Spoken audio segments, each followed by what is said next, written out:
Sebutnya global warming, nanti kita juga dengan perubahan iklim. Nah, itu salah satu sebenarnya satu isu lingkungan yang paling hot, paling terkait dengan masalah lingkungan lainnya. Nah, di sini sudah ada bukti yang ilmiah dari dampak perubahan iklim, ya, yang susah untuk kembali lagi atau tidak dapat diperbaiki kalau sudah terjadi. Yang pertama, ini sea level rise, naiknya permukaan air laut. Kemudian temperatur global juga meningkat. Terus laut juga memanas temperaturnya. Kemudian di sini ada shrinking ice sheets, jadi lapisan esnya makin berkurang. Kemudian di laut Arktik esnya makin berkurang juga. Kemudian di sini glacial retreat. Ini nggak usah jauh-jauh di luar negeri, di Indonesia ada di mana? Irian Jaya, di puncak apa? Ya, puncak Jaya itu juga sama. Ada sebenarnya fotonya dari tahun misalnya 60 sampai sekarang dia makin menyusut. Kemudian sering terjadi kejadian atau bencana yang ekstrim. Kemudian ada ocean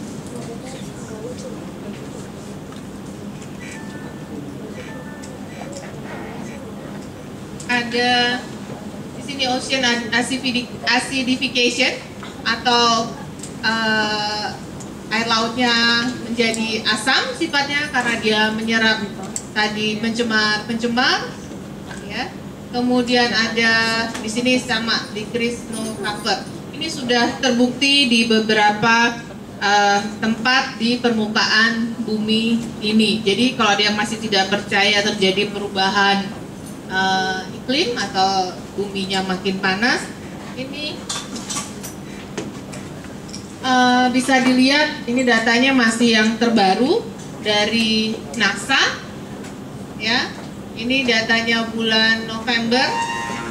Karbon dioksida salah satu sumber pencemar termasuk dalam golongan gas rumah kaca. Ini November kemarin tahun ini dia terukur 399,3 ppm parts per million. Itu adalah konsentrasi yang biasa dipakai untuk menunjukkan kadar CO2 di udara. Nah, kalau kita lihat di sini, ya, sampai tahun 1950 levelnya masih di sini, ya. Ini berapa levelnya? Kelihatan nggak? Ya. Sekarang naik dalam waktu yang singkat. Ini panjangnya dari tahun sekian sampai abad yang lalu sampai ke 1950. Tahun 2014 dia meningkat pesat. Jadi 97% dari saintis setuju bahwa kecenderungan perubahan atau pemanasan global ini dari abad terakhir ini karena kita human activities, kegiatan aktivitas manusia, ya. Nah, ini makanya menjadi isu penting yang disampaikan oleh berbagai pihak untuk supaya kita sadar ada akibat kita yang mengganggu lingkungan. Nah, ini mungkin sebagian sudah belajar di sekolah. Ini kalau kondisi yang biasa, perubahan iklim yang kaitannya dengan gas rumah kaca, ini secara alami. Nah, ini karena kegiatan manusia yang makin meningkat. Nah, kalau kita lihat di sini, ya, inilah yang dimaksud dengan kenapa temperatur permukaan bumi menjadi lebih panas, dan tidak hanya CO2 yang awalnya menjadi pencemar utama, tapi juga gas-gas lain seperti H4N2O. Kemudian, nah, ini bahwa ada hubungannya perubahan iklim dengan isu-isu lingkungan lainnya. seperti yang ini sudah sebelumnya, sebelum isu perubahan iklim atau pemanasan global, adalah penipisan lapisan ozon. Itu sudah keluar isunya lebih dulu. Kemudian keanekaragaman hayati. Kemudian kualitas udara, ini desertification atau penggundulan hutan. Kemudian masalah air, ini juga masalah hutan, misalnya kerusakan hutan karena perubahan iklim. Nah, ini kita lihat ada hubungan antara perubahan iklim dengan kualitas udara dan air. Kenapa? Karena sekarang itu lingkungan tidak bersumber pada satu pencemar, tapi dari berbagai pencemar. Nah, sumbernya bisa di permukaan tanah, bisa di perairan, bisa juga di udara. Jadi namanya multimedia. Kemudian juga bagaimana kita memecahkannya, tidak bisa bergerak sendiri-sendiri, harus bersama-sama. Nah, ini hanya salah satu contoh yang menunjukkan bagaimana kaitannya perubahan iklim dengan kualitas udara dan air. Kemudian juga kualitas udara dan air itu bisa mempengaruhi berkontribusi terhadap perubahan iklim. Nah, ini contohnya dampak perubahan iklim di sini adalah terhadap sumber air, ya. Kalau kita lihat ini ada kekeringan, kemudian ini sumber air bakunya berkurang, kemudian kualitas airnya juga menjadi masalah, kemudian penguapannya, kandungan air dalam tanah juga makin berkurang, kemudian intrusi air laut. Nah, kemudian dari situ juga masalah terhadap wastewater-nya atau air limbahnya, ya. Kemudian kita juga harus melakukan pengolahan air, ya. Dan kita ini gambarnya kita nggak mau ini kita jadi kayak gini, banjiran, terus keringat yang akan mempengaruhi kualitas hidup kita. Nah, kemudian ini dampak dari perubahan iklim ini terjadi saat ini, dan terjadi tidak hanya di salah satu bagian permukaan bumi ini, tapi di seluruh dunia, ya. Terutama untuk daerah-daerah yang dekat dengan laut, ya, daerah pinggir pantai. Jakarta dekat pantai nggak? Dekat. Ya. Jadi kalau kondisinya tadi tidak tentu, banjirnya kalau tidak dikelola dengan baik, sungai permukaan air lautnya meningkat, nah jadinya banjiran. Apalagi kalau sudah tengah purnama, ya. Kemudian jadi ini semua negara atau kota-kota yang di pinggir pantai mengalami masalah ini, naiknya permukaan air laut itu menjadi ancaman. Kemudian di Amerika Utara ini saljunya makin sedikit, terus dia makin panas. Jadi walaupun disebutnya global warming, di satu tempat nanti ada yang lebih panas, ada yang lebih dingin karena tadi perubahan iklim. Kemudian di Amerika Latin makin berkurangnya keanekaragaman hayati. Nah, kalau di Eropa, di sini adalah glacial retreat, jadi glasiernya makin hilang. Kemudian di Afrika itu kekeringan yang sangat ekstrim. Nah, kita masuk di sini di Asia adalah fresh water availability crisis. Jadi krisis ketersediaan air bersih yang nanti akan dibicarakan oleh Ibu Ramadhani dan Ibu Aryani, ya. Kita lihatnya, percaya atau nggak percaya nih? Saya udah sampaikan. Atau masih ragu-ragu, sudah terjadi perubahan iklim dan dampaknya. Gimana adik-adik? Ya. Karena yang menjadi concern kita juga di teknik lingkungan, akhirnya dampak itu kembali pada kesehatan. Ya, tadi kalau dari pencemaran udara dengan gas-gasnya seperti CO, partikel, ozon, SO2, NOx, volatile organic compounds atau logam berat seperti lead atau Pb atau timbal. Nah, itu akan masuk ke sistem pernapasan, kemudian jantung, pencernaan, kanker ya. Jadi ini ternyata polusi udara, polusi air ya, kemudian juga polusi dari tanah yang terkontaminasi itu memberikan dampak dari kepala sampai kaki sebenarnya, karena nanti juga mempengaruhi sistem peredaran darah manusia. Itu yang ingin kita hindari. Kenapa kita belajar di teknik lingkungan, supaya ini dampak kesehatan terhadap manusia makin berkurang. Ini hanya salah satu contoh untuk di pencemaran udara. Jejaknya kita harus memahami dari sumbernya sampai dia menjadi dampak. Di sini ya kita juga udah seperti gini belum pakai masker, ya. Terutama yang kalau ada kebakaran hutan, nah itu pasti harus pakai masker. Kalian juga mungkin kalau lagi di jalan naik motor, semua banyak yang pakai masker. Ada sasar tertentu juga kita menggunakan masker karena kualitas udara kita yang cenderung memburuk. Kemudian, nah kalau di teknik lingkungan kita tadi mempelajari detailnya dari sumbernya sampai dampak dan memahami nih kenapa kok dia bisa sampai ke bagian lain dari bumi ini. Dan jadi kalau kita lihat di sini sumbernya dia ditransportasikan, kemudian terjadi transformasi, kemudian terdeposisi sebagai air hujan, sebagai debu, kemudian akan terjadilah dampaknya, ada yang langsung kepada kita manusia dan juga terhadap lingkungan lainnya, misalnya hutan, tanah, air, yang pada akhirnya akan kembali lagi kepada kita manusia, ya.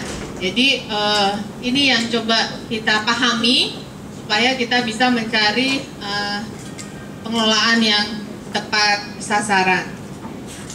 Kemudian ini juga sama, kenapa sih kalau tadi dari sumber lokal bisa menjadi ke global, dari atmosfer yang lapisan bawah sampai menjadi lapisan atas yang namanya stratosfer. Kalau yang langsung di atas permukaan bumi ini troposfer sampai ke stratosfer.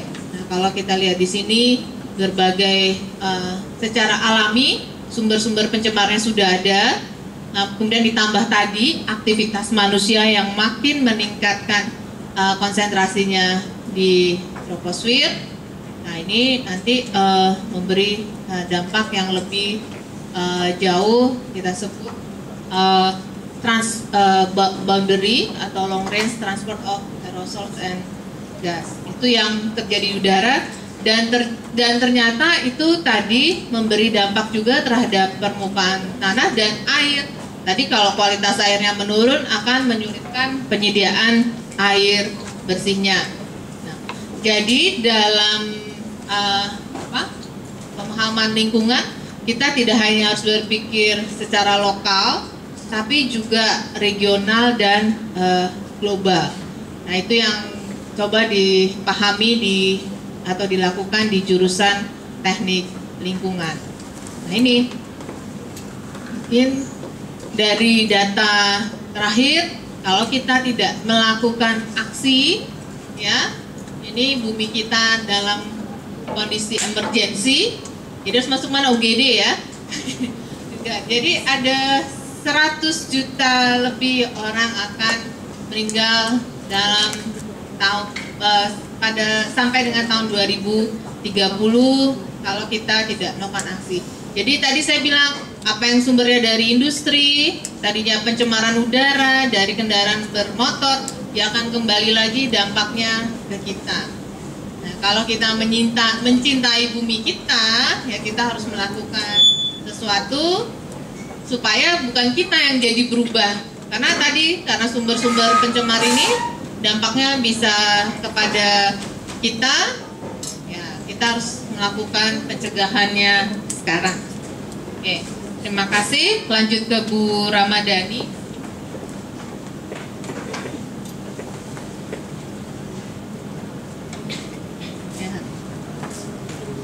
tadi Bu Hernani sudah memberikan paparannya, jadi memberikan gambaran mengenai perubahan iklim akibat pemanasan global, bagaimana dampaknya, dan saya akan lanjutkan mengenai, jadi tadi kita bisa melihat dampak mengenai ketersediaan air bisa menjadi kelebihan air ataupun bisa menjadi kekurangan air. Kenapa demikian? Karena ketersediaan air di bumi kita ini itu adalah 97% itu adalah air laut atau air asin. Jadi yang kita bisa pakai hanya 3% dari keseluruhan air yang tersedia di bumi. Bayangkan adik-adik bahwa 3% ini yang akan diberikan kepada makhluk hidup di dunia ini. Kemudian air tawar tidak membeku tetapi bisa berupa sebagai air tanah. Coba kita lihat mengenai siklus hidrologinya,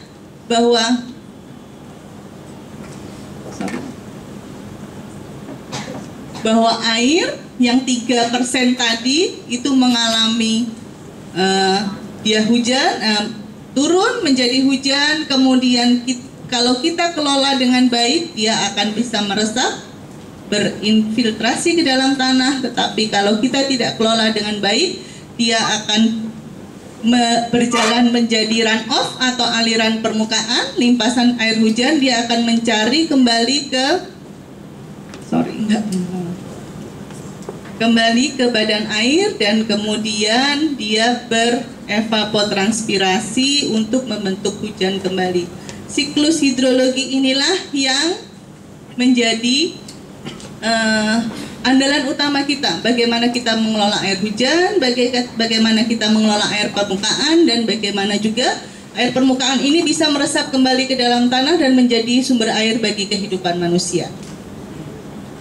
Kemudian kita lihat tadi ada dampak dari perubahan iklim tadi, adalah salah satunya adalah kelebihan air. Bagaimana kita melihat air hujan yang jatuh bisa berinfiltrasi, bisa berjalan di permukaan bumi bila dia tidak mampu meresap ke dalam tanah. Dan karena akibat dari perubahan iklim ini, maka saluran-saluran drainase yang ada itu tidak mampu untuk menyalurkan hujan yang jatuh kembali ke badan air. Nah, ini adalah fungsi drainase perkotaan. Artinya pada saat hujan tidak ada genangan yang terjadi. Apa yang diperlukan di dalam mengelola air hujan yang jatuh bila dia tidak dapat berinfiltrasi ke dalam tanah adalah kita membangun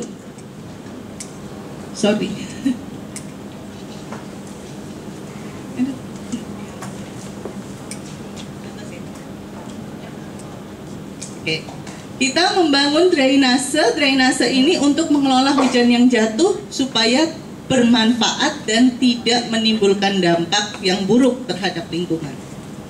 Di sini ada saluran, kemudian di sini ada pintu air, di sini ada waduk atau situ sebagai tempat parkir air yang fungsinya adalah mengelola air agar tidak berlebihan dan menjadi bencana bagi manusia. Apa fungsi dari drainase itu? Adalah yang pertama, dia mengalirkan air ke badan air penerima. Kemudian yang kedua adalah kita membangun resapan. Berusaha air yang jatuh ke bumi ini, bila dia tertutup oleh bangunan atau aspal dan lain sebagainya, dia tetap dapat sebagai sumber air tanah kembali dengan membangun bangunan resapan buatan. Jadi kalau adik-adik bisa tanya ke sekolah-sekolah, kemudian ada green school ya, atau di rumah kita lihat apakah di rumah kita sudah punya bangunan resapan, sumur resapan. Di sekolah kita sudah ada sumur resapan, karena sumur resapan ini adalah salah satu untuk mencegah banjir juga. Kemudian mendukung usaha-usaha konservasi lingkungan. Tentu saja dengan air dapat masuk kembali ke dalam tanah, maka lingkungan akan menjadi baik dan ketersediaan air tanah mencukupi. Kemudian mengendalikan kelebihan air, jadi tidak menyebabkan banjir, tidak mengganggu masyarakat dan memberikan manfaat sebagai air bersih. Kemudian apa yang disebut dengan air baku dan apa itu air minum? Kalau adik-adik lihat sekarang kita minum air aqua. Air aqua dari mana? Diambil dari pegunungan. Tetapi kalau kemudian apakah kita apakah hanya air pegunungan saja yang bisa menjadi sumber dari air minum kita? Tidak. Sebetulnya air sungai pun bisa menjadi sumber air. Jadi air minum yang belum diolah menjadi air minum itu kita sebut sebagai air baku. Air baku ini bisa menjadi air, bisa berasal dari air tanah, air permukaan, ataupun air hujan yang kita olah sesuai dengan baku mutunya. Nah, ini adalah usaha, kenapa berubah ya? Ini adalah usaha kita bagaimana kita dapat memanfaatkan sumber air tadi. Di bagian hulu kita bangun waduk untuk mengendalikan banjir, menyimpan air, kemudian membangkitkan energi listrik, kemudian di bagian tengah kita bangun bendung, kemudian untuk air bersih, untuk industri dan untuk pertanian, dan kemudian di hilir kita mencegah bagaimana air laut tidak mengintrusi dari air permukaan ini. Ini adalah usaha-usaha kita dalam mengelola air sebagai sumber kehidupan manusia dan makhluk hidup lainnya. Nah, di sini kita tahu bahwa air itu adalah kebutuhan dasar manusia. Tanpa air, siapa yang bisa hidup tanpa air? Bisakah adik-adik puasa 24 jam tanpa air? Bisa? Artinya kita bisa tahu bahwa air itu adalah hal yang sangat vital bagi manusia. Nah, kita bisa lihat. Jangan lupa, kegiatan kita itu juga mengakibatkan mungkin kuantitas air tidak berkurang, tetapi kualitas air itu akan berkurang. Jadi bagaimana kegiatan manusia tidak memberikan dampak yang buruk terhadap kualitas air. Ini ada peraturan Menteri Kesehatan mengenai parameter kualitas air minum yang disyaratkan. Jadi ada yang wajib, ada yang tambahan. Ini sebagai pengetahuan bahwa ada 10 parameter yang wajib untuk air minum, yaitu mikrobiologi, E. coli, total bakteri coliform. Ada beberapa adik-adik tadi yang sudah jalan-jalan ke atas ya. Kita punya laboratorium mikrobiologi, kita bisa cek itu E. coli, kemudian total bakteri coliform dan lain sebagainya di sana. Kemudian ada parameter kimia anorganik. Ini seharusnya tidak boleh ada di dalam air minum. Kemudian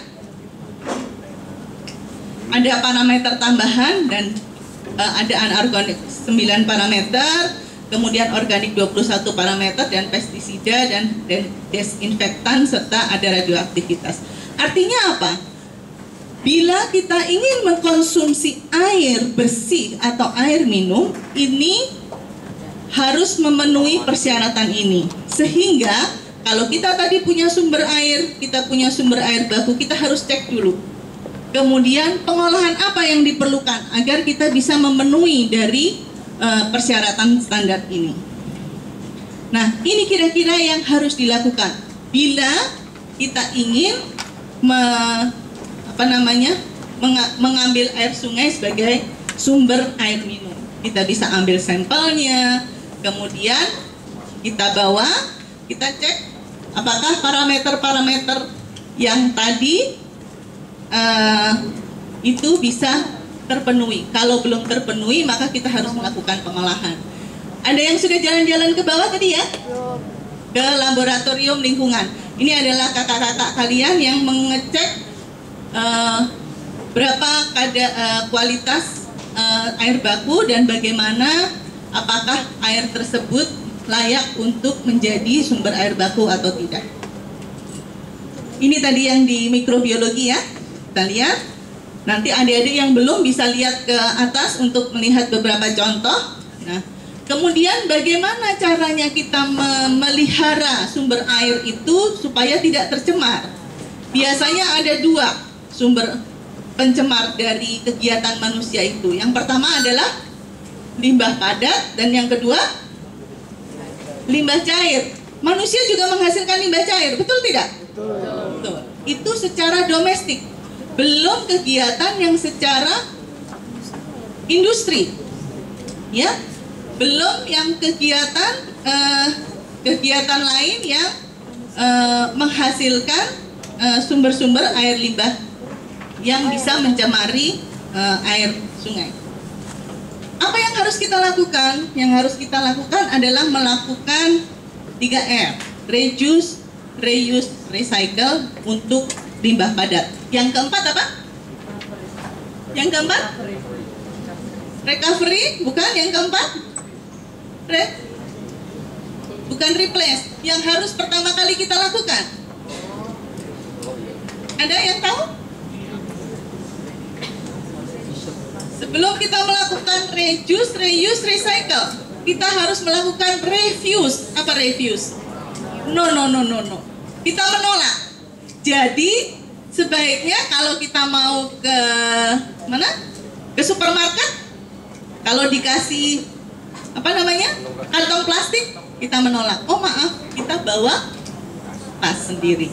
Jadi sebelum kita melakukan reduce, reuse atau recycle, sebaiknya kita mengurangi apa yang kita pakai yang bisa berdampak terhadap lingkungan. Jadi kalau reduce mengurangi, jadi kita menghindari menggunakan. Jadi dengan menghindari itu yang pertama kali kita adalah menolak bila akan diberikan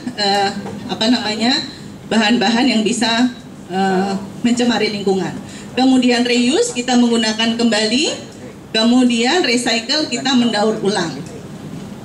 Kemudian ini kita bisa lihat tadi kita hubungkan dengan pemanasan global. Di sini kita lihat bahwa sampah-sampah itu juga mempengaruhi atau memberikan kontribusi terhadap pemanasan global. Jadi pembakaran sampah itu membuang 0,05 kg N2O per ton sampah. Kemudian plastik itu 2,237 kg CO2 per ton sampah dan 0,05 kg N2O per ton sampah. Pengomposan pun demikian. Jadi tetapi tidak 210 kg CO2 per ton sampah. Kemudian kalau kita membuang dengan truk ke TPA itu juga mempengaruhi juga pemanasan global dan perubahan iklim. Jadi seharusnya 4R tadi kita lakukan sebelum kita membuang sampah. Kemudian apabila air tadi kita sudah air baku tadi kita mau olah, ternyata kita sudah cek di laboratorium belum memenuhi persyaratan tadi, maka kita perlu instalasi pengolahan air minum. Siapa yang sudah pernah jalan-jalan ke Pejompongan, ke PDAM?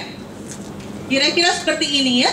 Kita melihat air baku itu, air bakunya bukan air dari sumber air pegunungan, tapi air sungai yang kita olah, dan kita olah dari air baku yang lumayan kotor menjadi air bersih buat kita mandi ya. Nah, ini kita bisa lihat ini ada sedimentasi, kemudian di sini ada filtrasi, dan ini kira-kira seperti ini. Jadi air yang sudah terakhir diolah ini kita filter ya. Nah, semua bangunan pengolahan air minum ini kita pelajari di jurusan teknik lingkungan. Jadi adik-adik kalau ingin berkontribusi terhadap lingkungan, maka kita bisa pelajari di sini. Dan yang terakhir, setelah air menjadi bersih, maka kita harus mendistribusikan sampai ke rumah-rumah. Adik-adik perlu ambil air ke sumur nggak? Enggak ya, air yang mendatangi kita ya. Jadi bagaimana air yang sudah diolah tadi bisa mengalir dalam perpipaan sehingga sampai kita tinggal buka keran kita bisa mendapatkan air. Hanya yang kita belum bisa mengeluarkan air, mendapatkan air dari keran, air yang bisa langsung diminum. Ya, Nah, ini juga kita bisa pelajari di jurusan teknik lingkungan. Nah, di samping itu sekarang sudah trennya rumah naik ke atas ya. Ini namanya sistem plumbing. Jadi dari air minum di rumah-rumah dia naik ke atas. Bagaimana air yang dari pipa depan rumah bisa sampai ke tingkat atas. Itu yang di belakang tuh kakak-kakak kalian senyum-senyum, nanti akan belajar juga ilmu plumbing ini ya.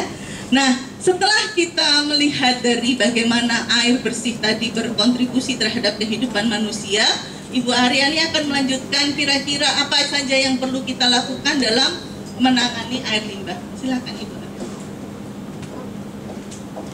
Tadi Bu Ramadhani sudah menyampaikan ya tentang air minum, dan kalau adik-adik sekalian lihat tadi kita ngambil air minum banyak sekali ya.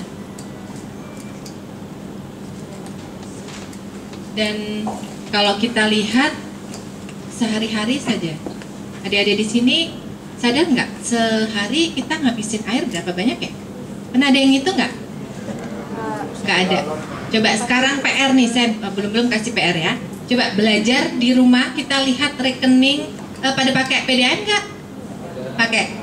Kalau pakai PDAM bisa dicoba ini ya. Coba lihat rekening air minum orang tua kita. Di sana biasanya ada berapa meter kubik ditulis ya. Itu sebulan